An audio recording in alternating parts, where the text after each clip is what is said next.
It's Wednesday, and this is the Morning Booster. Welcome back, everybody, to another video where I crack open a Magic the Gathering booster and talk about the game we all know and love.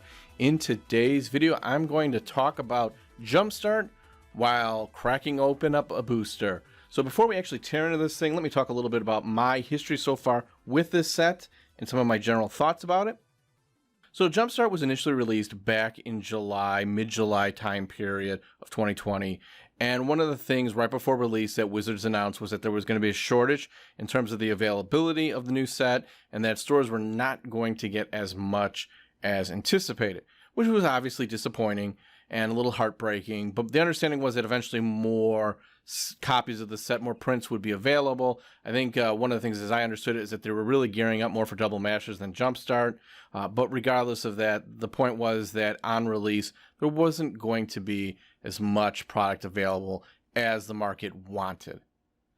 Now, behind the scenes, and I'll talk about the internet rumor mill for just a brief moment, some of the claims were that the reason there was this shortage was because of obviously the COVID-19 situation, but also that Wizards wanted to prioritize the big box stores in terms of getting this product. So there was a limited shortage, and they wanted to make sure that the big box stores had their allotted amounts first before the local gaming stores or the independent retailers got their supply.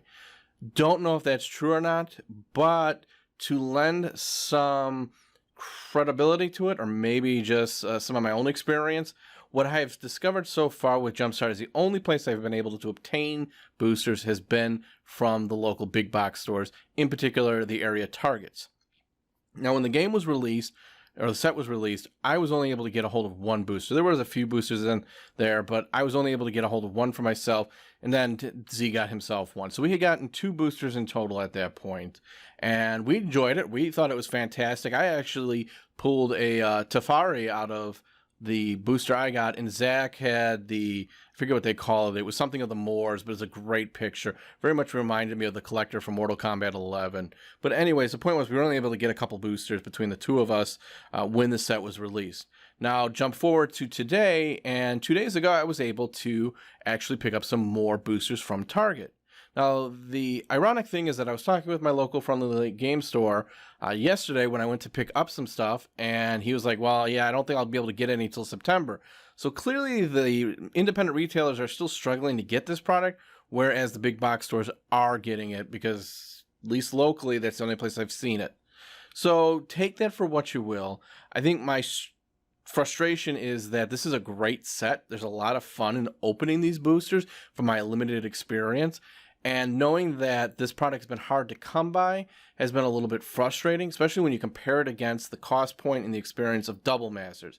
Now, I'm paying $5.15 a booster at Target, plus local sales tax, whereas the boosters were costing me for Double Masters at $15. So definitely for me, this feels like it has more value right out of the gate. Now, granted, you don't get as many rares, you don't get as much foils and all that other gobbledygook that some people get really hyped about.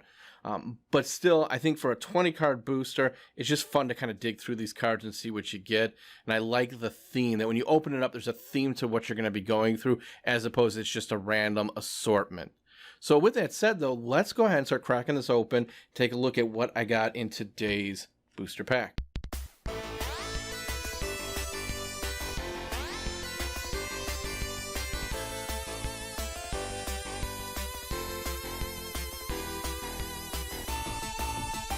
Alright, so for today's booster pack, we got a magical blue, and it's called Spirits. Now, I find it funny that these cards, these top cards that describe the theme of the booster, have been selling on eBay for like $5. I don't know if there's a market for them.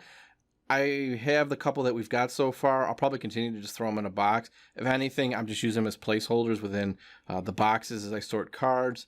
But I did find that kind of curious that there were folks online selling them. And I don't know if there really is the market for it or not, but hey, collectors collect weird things. I mean, we can all tell our stories about that weird collector and his weird collection. So this might be another case of that. But knowing that today we have is blue, and it's called Spirits. Now, one of the things that I noticed too, and that I completely ignored the first time, was the fact that these are actually designed to make this wrapping a lot easier to open. So we're going to try, and I'm probably still screwing this up. There we go. So there's this little tab there, and then you can just go like that. And we go like that. All right. So for today's Jumpstart Spirits booster pack, we got a Shacklegeist. All right. So this is a Core 21 rare card. He is a 1 blue, 1 flying. Or excuse me, 1 blue, 1 colorless. He's flying. Shackle cannot be blocked only with creatures with flying. 2 untap spirits you control. Tap target creature you don't control. Pretty cool.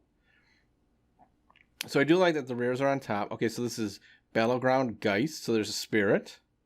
Like that. Departed Deckhand. Very cool. Essence Flux. Ooh, that is a cool picture. God, this all screams. I like to once in a while mention that I'm also very much into Warhammer, and I love the Night Haunts out of Age of Sigmar. I mean, this just all screams Night Haunts here, so this is just like a double pleasure to open up right now. Oh, God. Then I say that, and there's a flippin' Capture Sphere. I hate Capture Sphere. If this is your first time watching my videos, just understand that I have a deep seething hatred for Capture Sphere purely because of the frequency at which I see this stupid card. So there it is once again. Stupid flippin' Capture Sphere. We got Roaming Ghostlight. This is one of the things that I really like about this Jumpstart is the fact that I could literally take this, throw some blue mana into it, and I've got a workable, playable deck. Again, I'm not saying that it's going to be competitive, but from a casual fun standpoint, it's got a nice built theme that is workable. So I really, really like this. I could even see myself, if I were able to get 2 spirits, putting those together and just playing a 60-card deck that way with just blue mana. So I really, really like the whole concept of Jumpstart. Tomb Enema, we've seen that one before. Befuddle. All right, I'm going to go ahead and we're going to put a couple. Ooh, that is a creepy picture. That is so much Cthulhu, Eldritch Horror type picture right there. So that's fun. That's a 0/5 Defender. So that's literally a wall of screaming spirits. Thriving Isle. Love this card as well. Thriving Isle comes into the battlefield tapped. When it enters the battlefield, choose a color other than blue. You can tap this card for either 1 blue or 1 mana of the chosen color. So I do like these Thriving Isles. Those are great cards. Winged Words. Okay. There's a Jumpstart Blue. Core 21 Blue. I think the rest of these are all the blues. So let's just check here. Yeah, so the rest of it's all just our simple basic mana. Nothing wrong with that. Can always use more mana as we go. I think these are the ones, though, that I'm going to be holding on to for the foreseeable future and just put those aside and not actually play with them. I don't know if they have any value to them, but I'm just going to add them to the collection, whereas the Core 21 lands, I've got so many of them at this point that, frankly, I just throw them in a box when we need some extra mana. But really, if we go back and look at what's in this set today, the big one right there is that Shacklegeist, which I think is a fun card. Definitely, again, something I could build a theme around for casual play if I wanted to. With that said, I hope you enjoyed this video. If you have any comments, questions, or want to share your own experiences with Jumpstart, leave those in the comment section down below. Otherwise, and as always, thanks for watching. Till next time, everybody.